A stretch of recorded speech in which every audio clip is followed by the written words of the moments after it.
The following program may contain strong language and mature content. Viewer discretion is advised.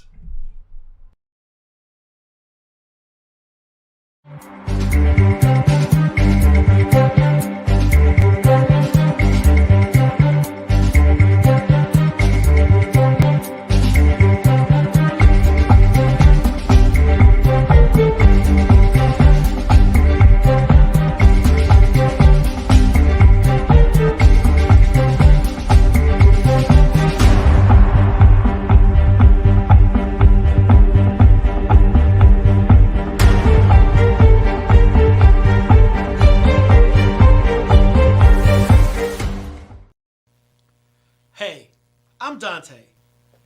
And hey, I'm Dana. And welcome to the Donta Show.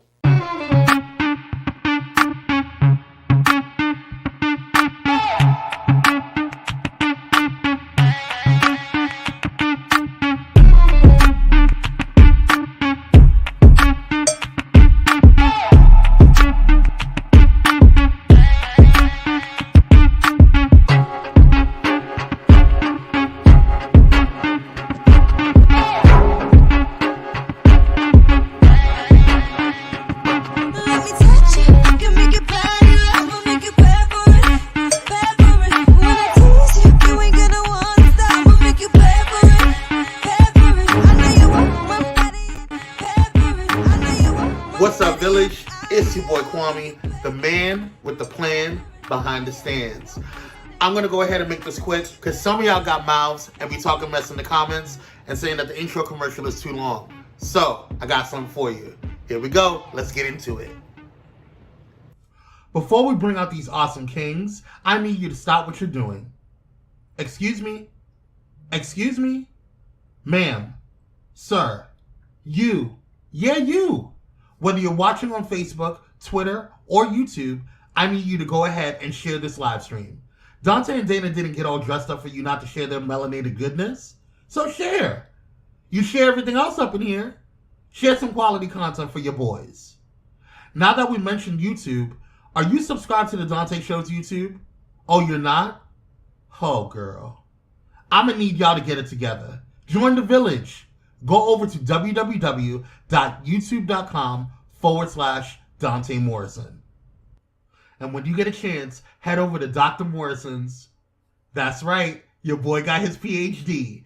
Head over to Dr. Donta Morrison's website, www.dontamorrison.com, where you can learn more about the man, the myth, the legend known as Donta.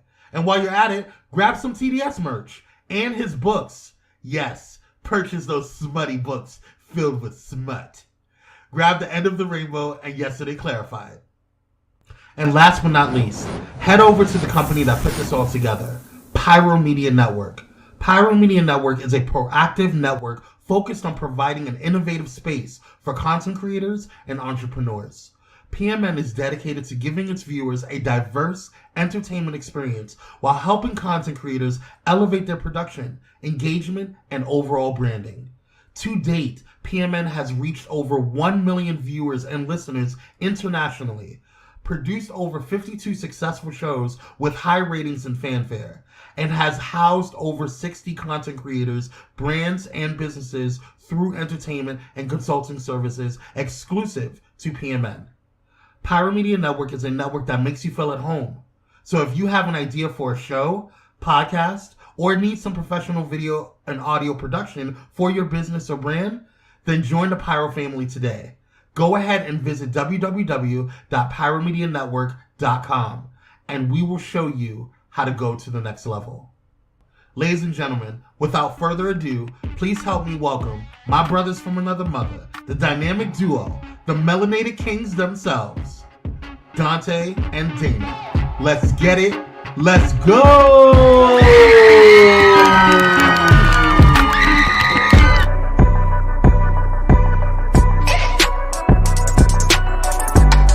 What's up, everybody? What's up? What's up? Welcome back to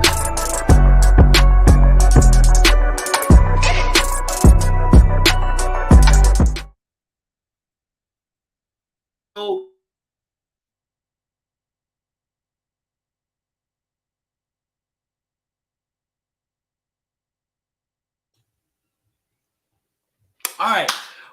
What up, everybody? Welcome to the Donta Show.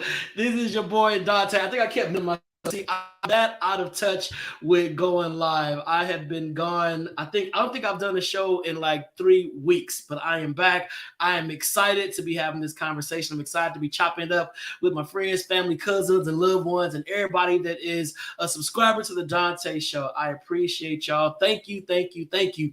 So before we get this show going, I'm going to ask everybody that's watching, go ahead and start getting your people up in here. Go ahead and start just commenting and liking and sharing and inviting your friends, your family, your neighbors. Yell out the window and say, yo, y'all, the Donta Show is back. The Donta Show is live. The Donta Show is making it happen right now. Listen, I have had the experience of all experiences, and I cannot wait to share on tonight. I am looking forward to having this conversation, having this dialogue, and I believe that it is going to not only be exciting and informative, but it is going to enlighten you like you had never been enlightened before. I am going to go ahead and chop it up with you and tell you about my experience in Ghana. So if you have never been to the motherland, yo, get ready for a treat. If you have been to the motherland, I hope you can comment in the comment sections and kind of verify and validate a lot of what I am going to share on tonight. What's up, Joseph Wallace, Dr. Dante, Marcel Morrison. You had to be there to know what that's all about. You had to be there to understand it. But from what I'm looking at, just basically on social media and catching back up with a lot of stuff that's going on in America, I see that America is still America. You know, America is going to be America, and America shall always be America.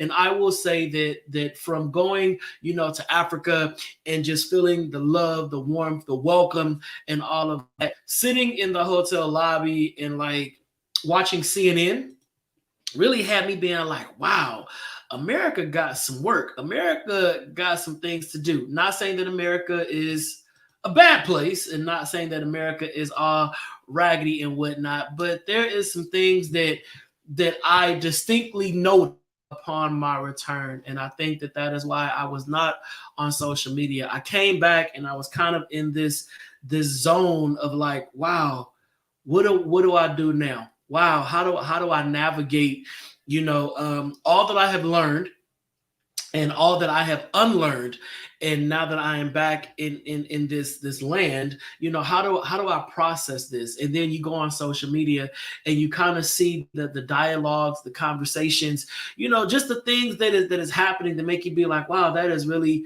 you know, that's really a first world issue, or that's really like an American problem or American concern. And then even some of the behaviors. But at the end of the day, it was really something.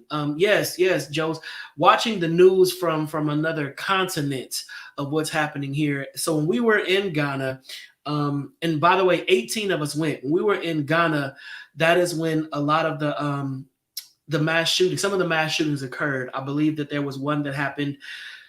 Man, it was so many. I forgot which one happened while we were over there and just sitting in the lobby and watching it. And it was like, wow, this is what's really going on back in my home country, back where I am from, and what is really happening. And we were in a place where that kind of, I'm not gonna say that kind of stuff is not occurring or that kind of stuff is not happening, but it's like, whoa. So yeah, it was in Uvalde, Texas. And you know, anytime I hear about a school shooting, I am just devastated, you know, but this one hit differently. One, I, you know, was stationed near Uvalde, Texas. And then I think there was something else that happened in Tulsa. There's something that happened in, I don't want to say Arizona, but I forgot. I'm sorry. But I know that we were over there. There were a lot of mass shootings occurring in the States. And we were just sitting in the lobby, you know, looking at CNN like, what the heck is going on? What is happening in America? And it makes you wonder, you know, how often do they sit and watch, you know, that kind of stuff and be like, wow, America got some work. You know, Danielle, what's up, sis? What's up? Danielle was there as well. So Joseph and Danielle, they experienced Ghana alongside me. They saw it firsthand. So Joe and Danielle, I'm going to try to unpack as best as I can what we experienced. So I'm going to start from the beginning, basically, and my perception my perception of Africa and what I was gonna see. So of course we all know, well, not we all know, but for me, growing up in America, growing up Black in America, my perception of Africa was poverty, hungry kids, a lot of sickness, a lot of disease, just a lot of turmoil and just upset atmosphere. That's what I thought. But my dear friend Lucretia Renault, she has started going to Africa, I will say about 7 years ago, and she became a part of this organization called Bridge to Africa Connection. And if you've never heard of Bridge to Africa Connection, I'm going to ask you to please just go to, matter of fact, let me do this now. Let me do this now. I'm going to go ahead and just ask y'all to go and check out Bridge to Africa Connection and see what they are all about, because I think it's important for us to know what is happening, know what is going on. But Bridge to Africa Connection was founded by Dawn Sutherland, and Dawn moved to Ghana and started this movement really that really focuses on raising just funds for education and all kind of stuff in Africa. And it's an amazing movement that happens. Anywho, my friend Lucretia was always talking about always doing fundraisers, always doing clothes drives and shoe drives for the kids in Africa. And I'm like, okay, Cree, yes, I will donate. Yes, I will give. Yes, I will do, jump rope to make money for these kids in Africa. But of course, my concept of what was going on was just utter despair. Utter despair. Everybody like just living in this environment that is just not conducive to healthy health and whatnot. So I'm like, yo, we can do this, but we can't change Africa. We can't change Africa. So I followed Lucretia's journey. Throughout the years that she had been going, she'd been taking people back home. She would always say, Donta, you need to go back home. I'm like, I'm good. I'm cool. I see what's happening in Africa. I see the late night infomercials with the starving children. I'm good. I'll give my $10 a month to feed a homeless child. I'm good.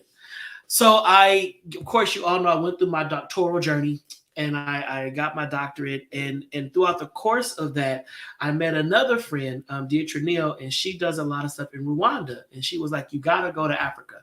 I'm like, sis, I saw Hotel Rwanda with Don Cheadle. This is my American mindset. I'm like, I saw the movie, I saw the violence, I saw them, all they do is walk around with guns and shoot each other. And I ain't trying to go to that old violent continent. They're savage. And this is me, Black. They're savage over there. I ain't trying to go over there. And she was like, it'll change your life. Okay, I'll just watch TV. I watch Roots. I saw Shaka Zulu. I've seen 12 Years a Slave. I know the story. Anywho, I graduate and I said, you know what? I want to do something different. So I reached out to about 30 people and I said, I'm going to go to Africa. I'm going to go to Ghana. I would love for y'all to go with me. And of the 30, I would say about 25 showed immediate interest. They were like, yo, count me in, count me in, count me in. And I started this in November of last year. And I said, we're going to go in May of 2022. And they was like, all right, bet. We had our first Zoom meeting in November of 2021. Well, not a Zoom meeting, a face-to-face. Lucretia came to my house and she set up this whole display thing with fans from Ghana and all these goodies and whatnot. I'm like, okay, this may be a cool little trip to do. She pitched it. Everybody's like, okay, I'm in. Of course, the cost was, it was great. It didn't cost us a lot to go. It included the airfare, the hotels and the meals and all this. But of course, like with all things, economically, some people just couldn't do. We're in a pandemic and requirements to get vaccinated, and it was the back and forth about I don't want to be vaccinated, yada yada yada, and we went through all of that. So it throughout the course of the conversation, it fizzled down to a solid 18. And every month, we would meet and we would talk, and we had a WhatsApp group. We just planned this.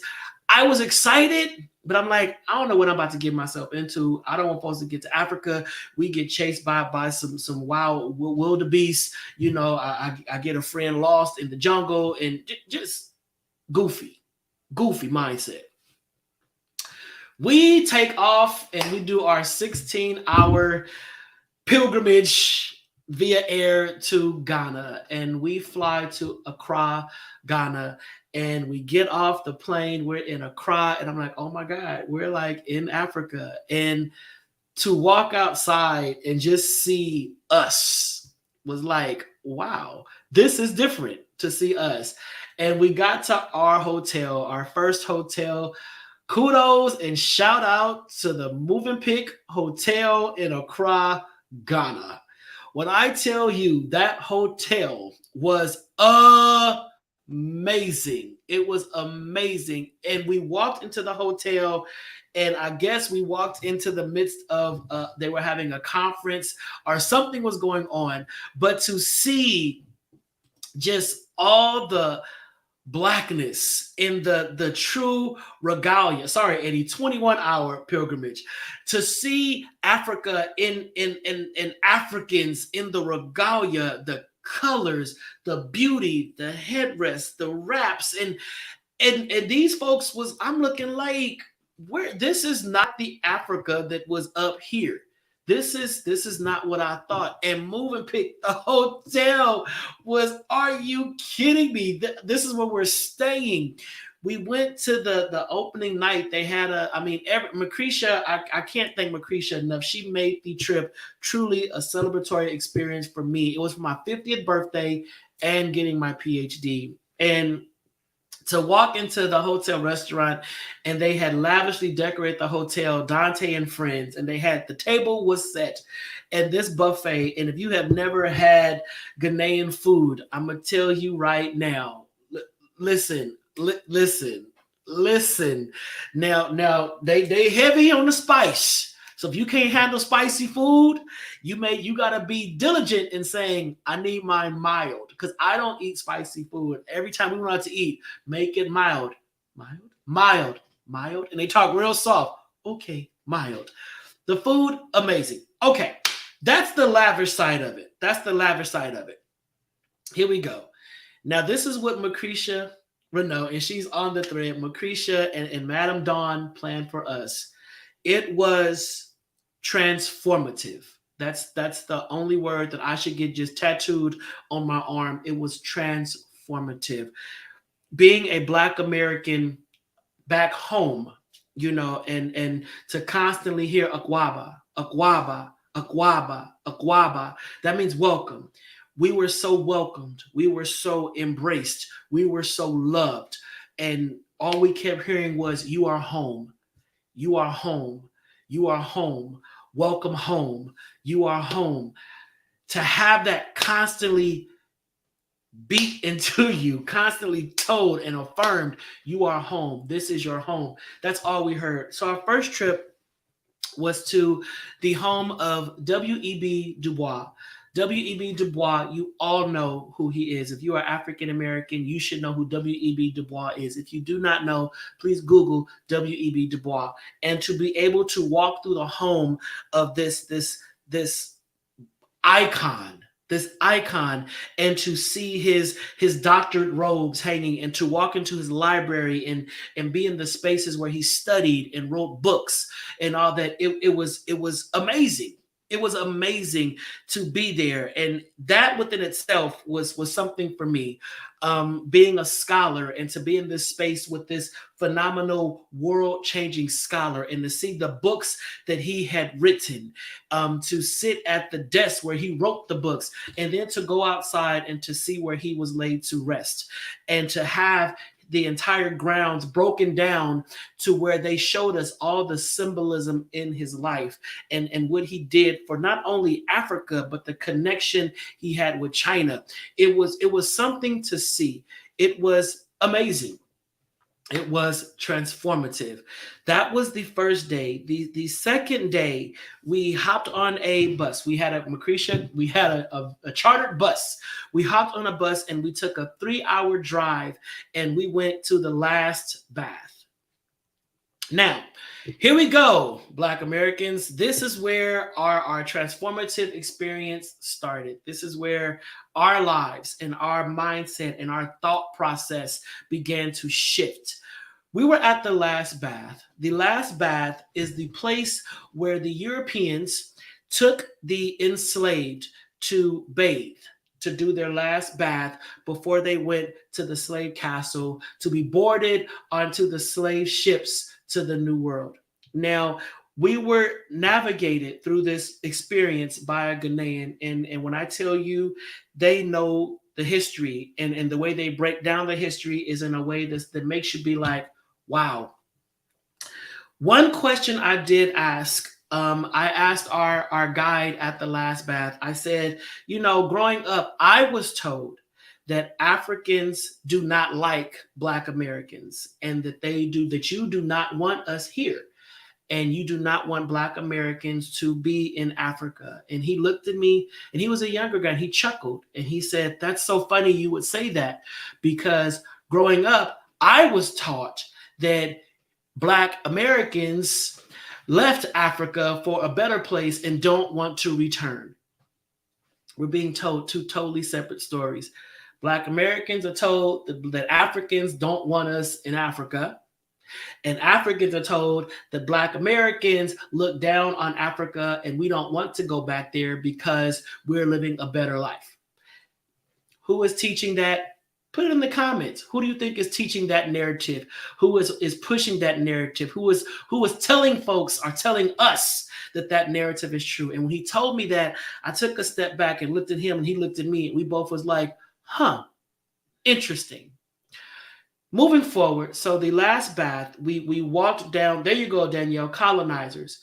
We walked down the path where they had the slaves, and the enslaved were captured within their villages, and they were chained together. We all know, chained and shackled together, and they were walked for upwards of 70 days. 70 days shackled together through the jungles of Africa, through the hazards of Africa. They were hungry, they were naked, and they were just walked 70 days. Now, I'm going to say some things that may be graphic, so just buckle up and prepare yourselves. And I'm not saying this to make you get angry, albeit I was angered. I'm still angry. Let me not downplay how I feel. I'm still angry.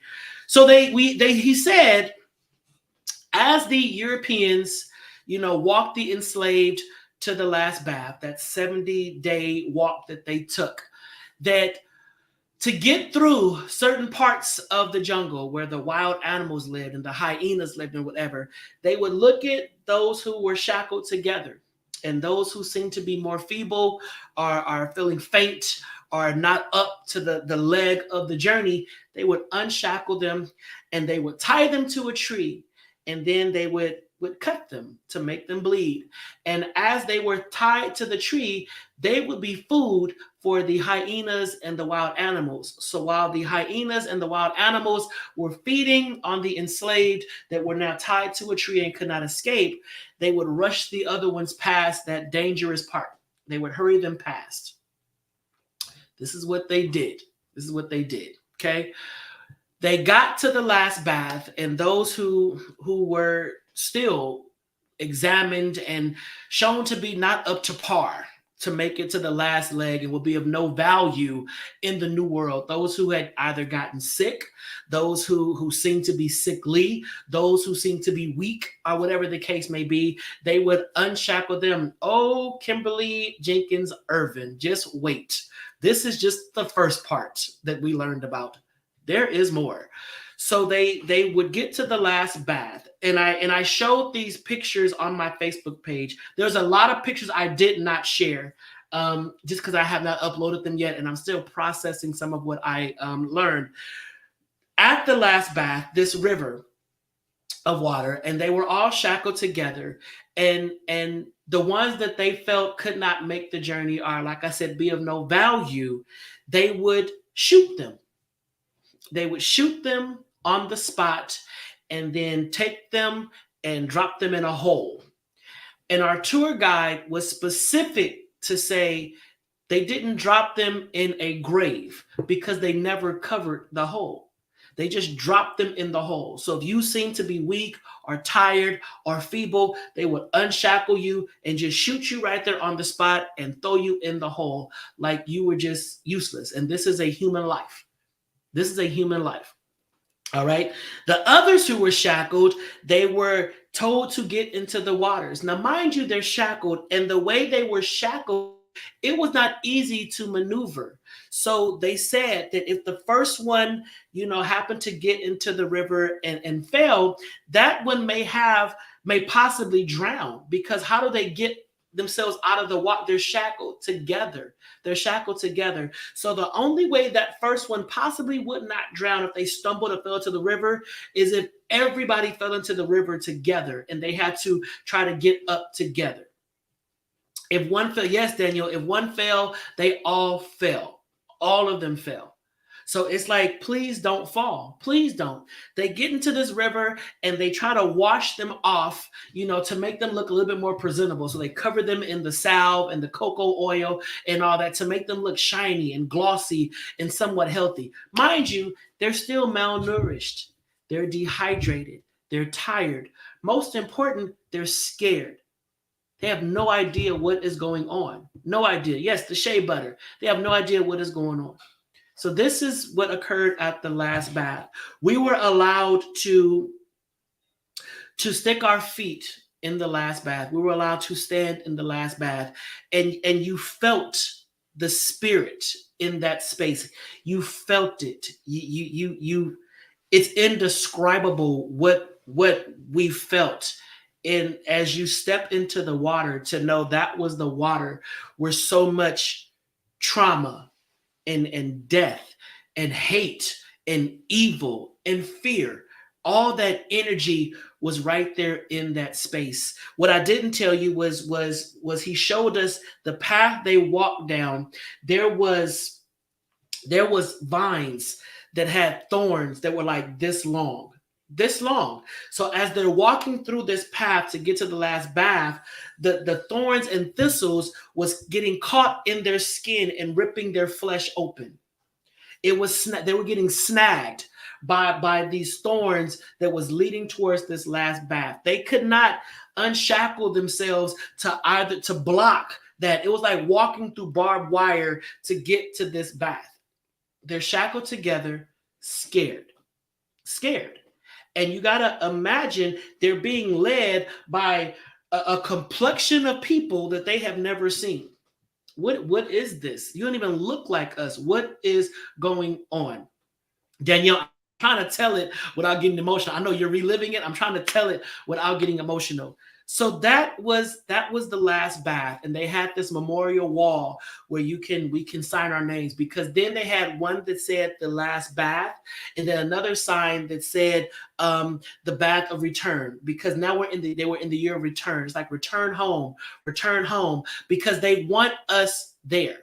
They want us there. So Black Americans, do not think that Africans do not want us in Africa. They want us there. I'm going to tell you why. Hold on. Buckle up. Here we go. So we left the last bath and we sat on the bus. And at this point, we're just like, what did we just experience? What did we just feel? What did we just see? How do we process this? Yes, you're going in September. Yes. How do we process this? What is going on? That was the last bath. We also did the seven bridges. That was something that Macretia snuck in. So basically, we had to walk across these seven suspended bridges, like 1,200 feet above the ground, and you're walking in the bridge. I don't know how they did it so calmly, but our tour guides are just walking like it's nothing. I'm walking, the whole back of my shirt was moist with fear because I'm suspended on this mesh bridge that they would use to just walk to and fro, and we're like, yo, this is okay, here we go. Yes, Joe said, and they switched which part of the river they went to because some would drown themselves with the rushing water. Yes, some enslaved would just kill themselves. It's like, I don't know where I'm going.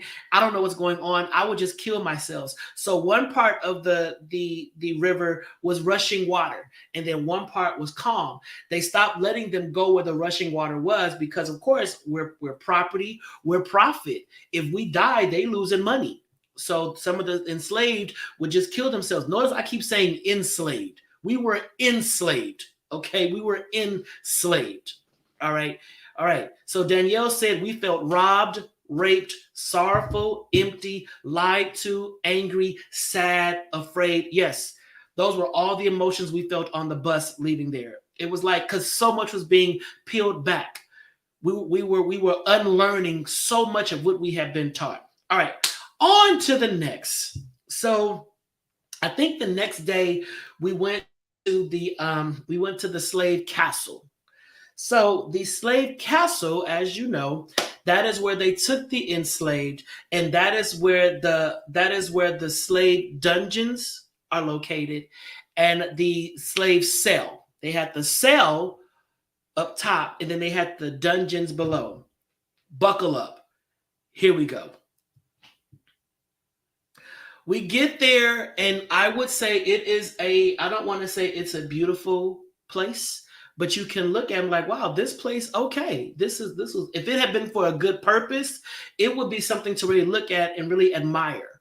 But to know that we were now walking across the same cobblestones and bricks and all that our ancestors, were dragged to in shackles and chains and beaten was something to process.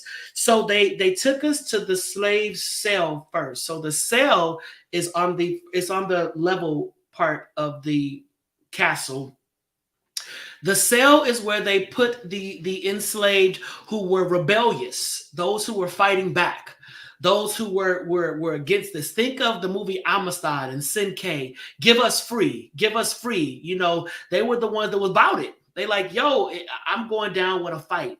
These were the ones that had the and all that. Yes, Daniel, it was a beautiful castle on the beach. The slave castle is on the beach, overlooking the Atlantic Ocean. If you didn't know what happened there, you'd be like, wow, this is amazing. But to know what happened. So in the slave cell, it is a cell door. And you walk into the cell and you turn this corner and it's pitch black. It's just pitch black. And they had the light in there, the electric light. Of course, they put a light bulb in there. And we're in there with our cell phones and whatever. And then, of course, you turn your cell phone off, the cell phone lights out, and you see how black it is, how dark it is in there. And they would just lock them in there, trying to break them. Usually the ones who were in there, they end up killing or whatever because they were just too hostile. They were the horses that couldn't be broken. That's the best way that I can do it. They was not giving it up to the colonizers. No. So we leave that spot and they walked us towards the dungeons. So we've all heard about the slave dungeons, and we've seen documentaries and we've heard stories, but until you are actually in it, you cannot fully grasp the gravity of the weight, the energy, and the thank you, Danielle. Here we go. Kwame, if you can post that. 1,000 men in 3 small cells, 300 women in 3 cells for up to 90 days. Up to 90 days.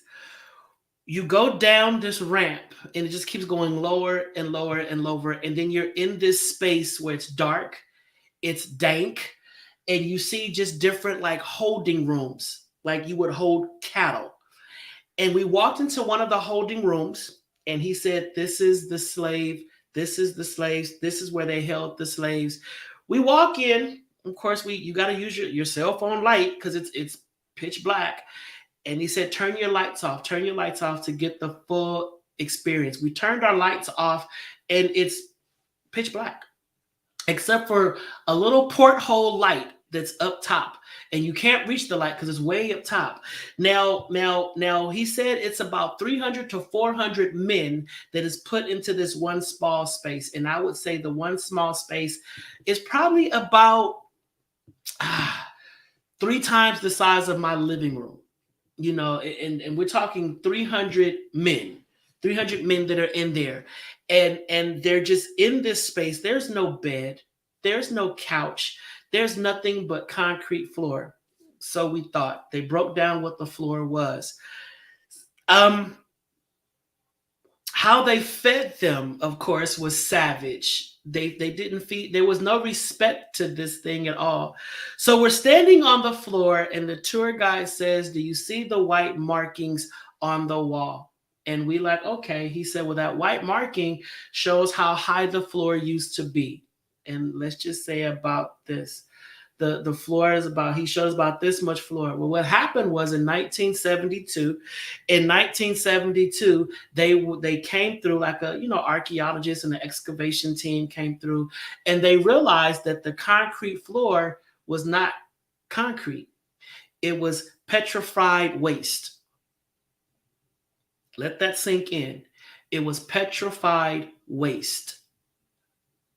So our ancestors were taken from their villages, taken from their tribes. They were walked 70 days to the last bath. Then they were walked to the slave castle, and they were thrown into a 12-foot by 20-foot cell with 300 other individuals. Keep in mind, they all did not speak the same language. How do they communicate? How do they tell their story? How do they mobilize and say, let's work together to get out of here? They're terrified. They're scared. They're sick. They're hungry. They're tired. When they use the bathroom, it goes to the floor. When they vomit, it goes to the floor. There was no water hose that came in there to wash it out. There was no bucket brigade that came in to wash it out, because they kept stocking the room up with slaves. They were in that space for upwards of 90 days, 3 months. The reason they were in there for so long is because they had to wait for an available vessel to come and pick up this new batch of cargo, to put them on the ship. As they're in this space, they're standing on fecal matter, they're sleeping on fecal matter and waste. And when their food is dropped in and it falls where it may, what are they picking up and eating?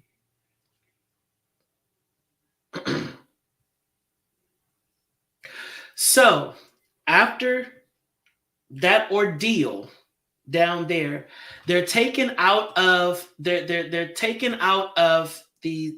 slave cells, and then they're packed onto the slave ship to go to the New World. They're packed on the slave ship like sardines to go to the New World. But there is something else that happened at the slave castle that I'm going to tell you after this commercial break. When I tell you this next part, you are going to jaw drop and gag and be like, wow. So we'll be back in 2 and 2.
We are back for the second half of my breakdown of my trip to Ghana. I only have like 15 more minutes to go, so I'm going to try to unpack as much as possible to see what I can do. I'm trying to see what I can unpack. So I just broke down the slave cell, the enslaved cell, and the enslaved dungeons. Now, what you need to know right now, here we go. Buckle up, Buttercup. As the enslaved were in the slave dungeons, trying to survive and trying to understand what is going on, right above them, literally right over their heads, was a church.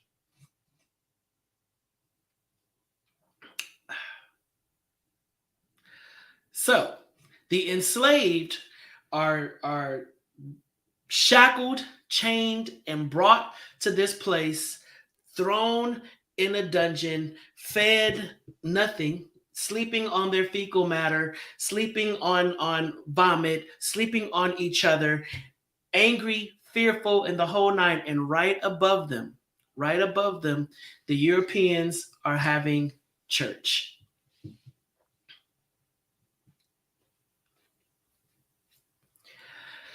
Then they told us that when the European men, when they would bring their wives and whatever down to come visit them and hang out with them and all that kind of stuff, the wives would hear, what is that noise? What is going on? Because all there was a little bitty window that gave the enslaves light and whatnot. They would say, what is that noise that we're hearing?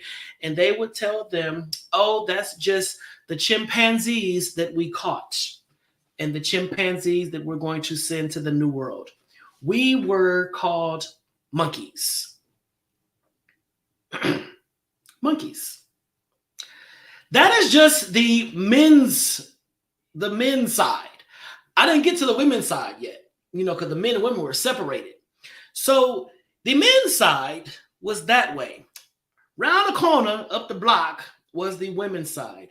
And we all know, so my queens, my sisters, we all know your value. And I need you, Black women, please know your value. Know your worth. Please, please, please, please. It is time that you know your value and know your worth. These European colonizers raped our women. The women who were on their cycle, they were not cared enough to be given any kind of treatment. They were given leaves, and they shoved leaves up their private parts to stop the bleeding. That's what they did to the women. They used leaves. They shoved leaves. The women didn't do it. They shoved leaves up there to block the bleeding. They raped the women. They impregnated the women.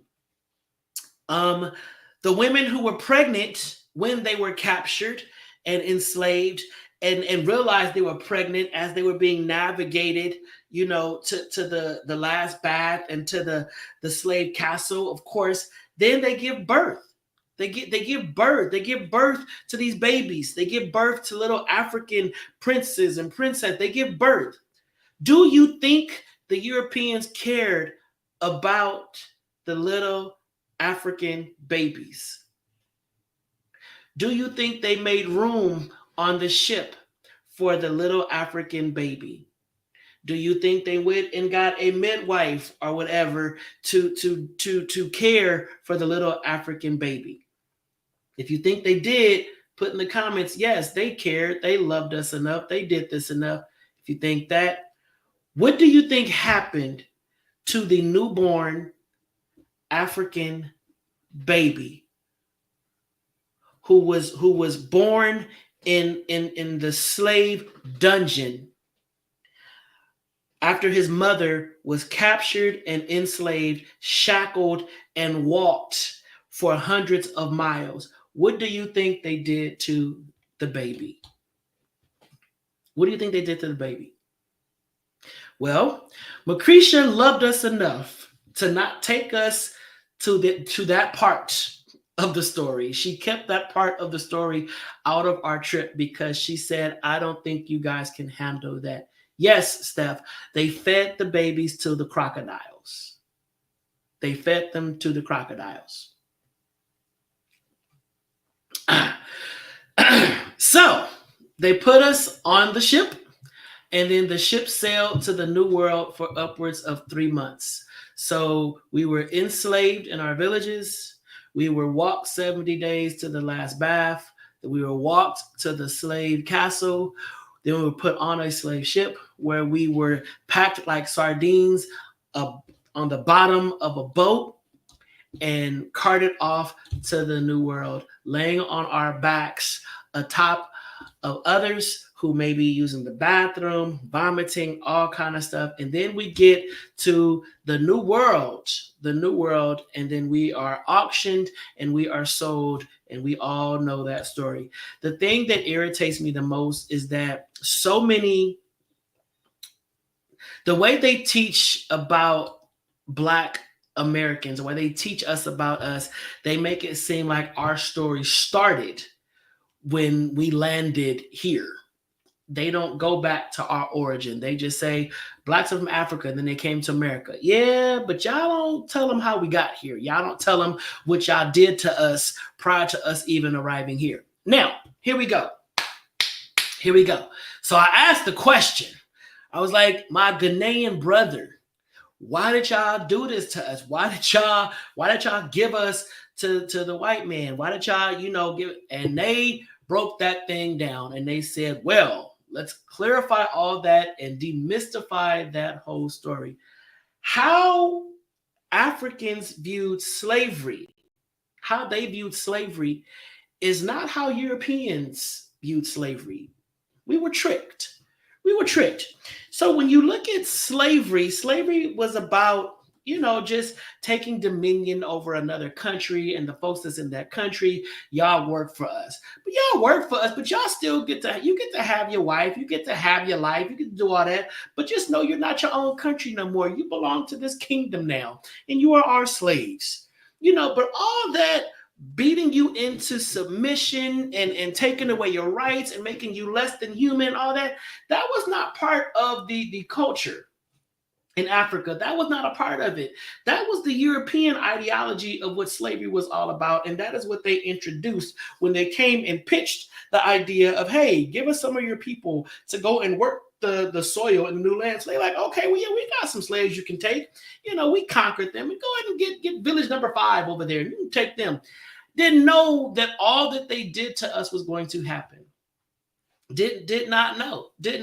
So now I cannot break. I'm still studying and further researching it. I can't break it down on the way that I want. Oh, but wait, because once I get through with some of these books behind me that's really navigating this, I'm gonna come back and I'm gunning.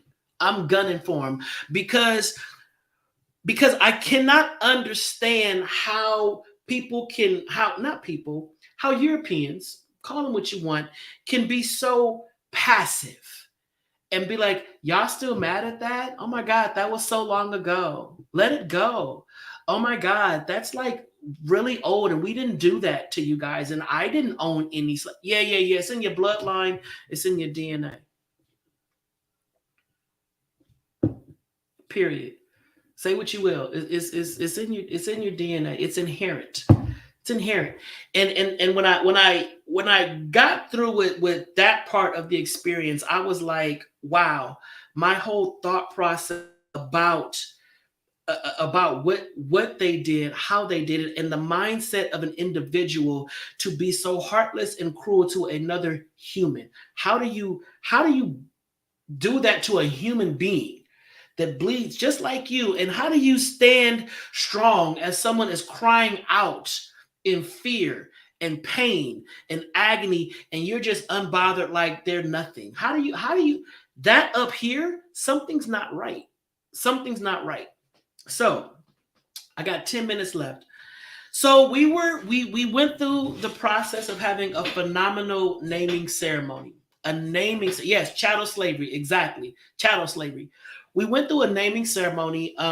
we flew from Accra to Kumasi. It was a 25-minute flight on this airplane that I probably could have flown because it was just so small. But we was on this plane and we got to Kumasi. I love Kumasi. Let me just say this. Kumasi. I love Kumasi. The people of Kumasi. Kumasi was my spot. That was my spot. So we get to Kumasi and we have our naming ceremony, and I will share the videos of that, and I'll talk about that. But me and 17 of my friends, we all went through this magnificent experience that I can't even put into words. It was everything. The drumming, that we met our chief, and to see the regalia of all of it. I mean, for y'all who went with me, put your new name in the chat. I'm Kwabena Owari, born on Tuesday, strong leader. Kwabena Owari. That is my name. That is my name. That is my name. I have a home in Himan, in the Himan village. We are Kumericans. I have a home in Himan. In Himan, the clan that I am a part of, we have our own house. If I ever want to go back, I can stay in the home with my clan. And we got, there we go. We got Danielle is Adwa Benewa Panin. Yes, there you go. That's that name. Joseph is Yah Afri. There you go. Danica is Adwa Benewa Kuma. There you go. Listen. Kumani in the Ashanti region of Ghana. It's amazing. And my cousin Luana posted on her Instagram, and she was sharing videos, and she said everybody needs to go to Africa once in their life. And I corrected her. I said, no, not everyone. Black Americans need to go to Africa. Black Americans. So here's my part. I'm gonna close with this. I'll do a part 2. I'm gonna gather some folks that went with me, and we'll do a show about it for part 2, so you can hear their interpretations of the experience. I was sitting with our chief, Nana Apua Wiafi Ababio Sanwa-san. He probably gonna get me. I messed it up, Cree, but Nana Himanihi. I'm gonna show the video, and Nana is no joke. This dude is gangster. He is savage. He is our chief. So I was sitting with him, and at one point he lived in New York. He had moved to New York, so he had the American experience. So he knows what we go through over here. And we were talking, and he said that his goal is to get more Black Americans to come and visit Africa. He wants Black Americans to come.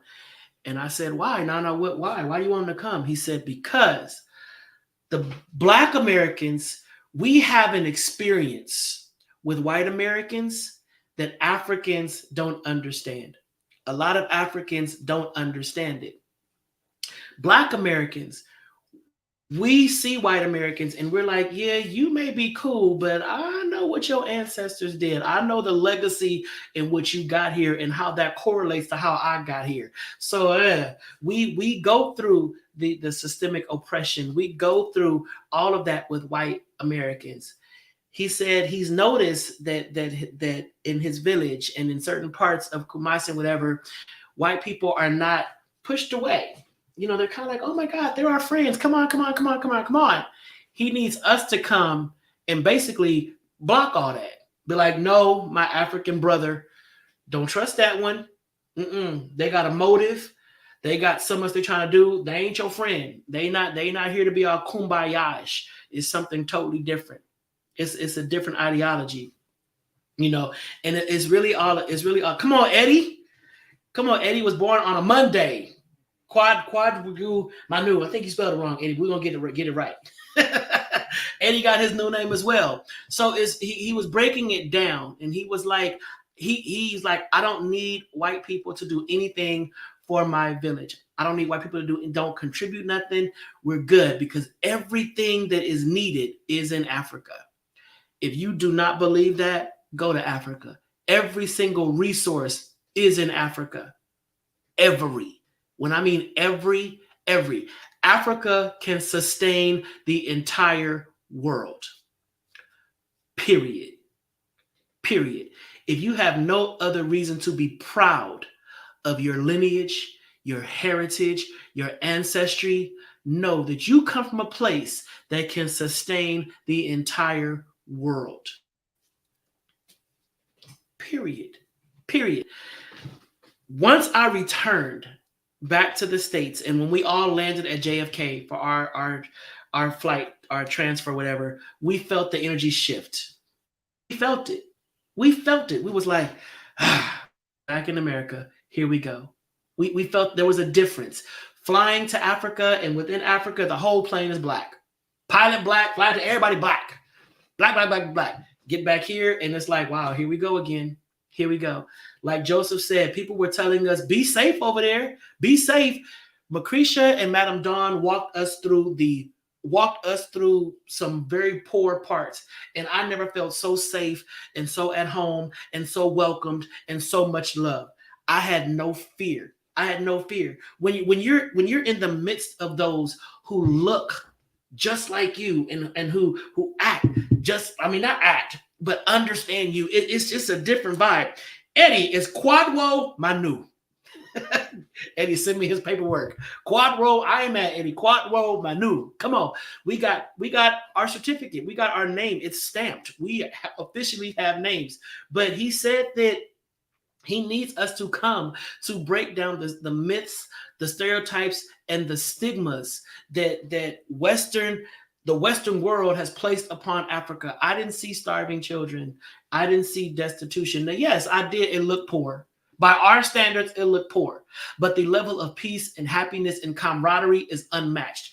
Once you get there, it may be overwhelming because so much of what they do, we're not used to it here. Also notice that so much of what they do, we judge other nationalities for doing it. For those that went, Joseph, Danielle, Danica, Eddie, we in America, Black Americans, we judge other ethnicities for doing what all I saw in Africa happening. Street vendors. Every time we stopped at a light, there was somebody selling water, selling food, selling socks, baskets on head, all that. In LA, when we see the Latinos doing that, God, that's all they do. Look at them. Oh my God. No, roll the window up. In Africa, it's commonplace.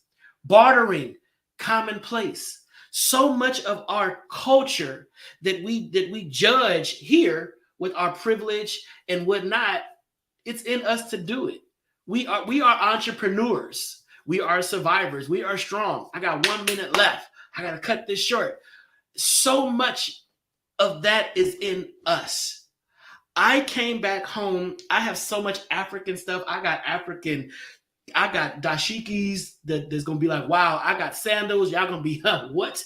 I got so much stuff that I am proud of, that I am not going to be ashamed to wear because I know from whence it came. I got mud cloth. I got shawls. And once you know how stuff is made and what goes into it, you wear it with pride. I want you to look at this picture of everyone that went. This is the village that went with me. This was taken at a museum we in Accra, I think this was in Accra. This was taken at a museum where the artist, he speaks at Yale. He speaks at Yale. He's African. He speaks at Yale about colonization and whatnot. And this is a picture we took amidst some of the statues. But he has this part in this exhibit that is haunting. And it will bring tears to your eyes when you see it. I'm praying that everyone, if you are Black, I am praying that you find it within your spirit to say, I must make this trip. I must make this journey home. Yes, thank you, Danica. Dr. Kwame Akoto. Dr. Kwame Akoto, he is 38 years old, and he is brilliant. And the way he breaks down everything that happened to us is mesmerizing. This is the village that went with me. I'm going back. Paul, if you want to go, get with me. Kimberly Irvin, if you want to go, get with me. Steph Sims, you want to go, get with me. I am going back. I'm going back multiple times. And the next time I do the show, I'll do it next Monday. I'll talk about the school that we did, and I'll go more in depth about Bridge to Africa Connection and how you can become a supporter, a continued supporter of the work that Dawn Sutherland and Macretia Renault are doing in the Kumasi region of Africa. I will talk about the school that has my name on it. And I got a school in Africa, y'all. Who can say that? All of us, actually. It's 18 names on the plaque. I mean, we have a school. We have a school, and our next goal is to build a library for that school. I want everyone to be a part. And people were like, why aren't you doing stuff for the kids here in America? I've sowed seed for 20 years into young Black gay men all across Los Angeles. I deserve to leave the continent and go back home and help those kids too. And I let y'all see Collins. Collins is my boy. Collins is mine. Collins is my kid in Africa that I am going to get him all the way through college. I'm going to let you guys just see that part. It's just another part. Tonight was more of the what they did to us, what white folks did to us. I'm being so political. What white folks did to Black folks, period. Tonight was about that. Next week, I'm going to talk about what Black folks need to do for Black folks in Africa. Okay, we got it? All right, y'all. Thank y'all for watching on tonight. Please invite others to watch this. Let them learn. We got to learn. We got to elevate our mindset, elevate our knowledge, and we got to begin to give back. So if you want more information about the Donta Show, just check me out on YouTube, youtube.com/Donta Morrison, youtube.com/Donta Morrison.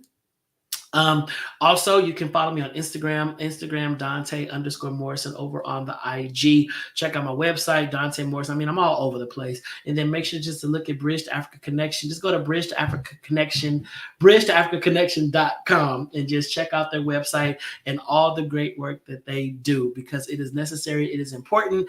And I know y'all sitting back like, man, I wish I would have went. Don't worry, you're gonna go, and I'm gonna be sitting on the bus with you. I'm gonna go with you, because this is now my passion project. It got me, y'all. It got me. So tune in next week when I do part 2 of this conversation, talk about the school that we built, let you see some of the kids, let you see my kid, see the school and whatnot. So until then, y'all, be blessed. I will see you tomorrow night I have a special guest, Bullet in Flight Radio. Bullet in Flight Radio will be on the Donta Show. We're going to have a phenomenal conversation. All right, y'all. So take care, and I love you. Good night.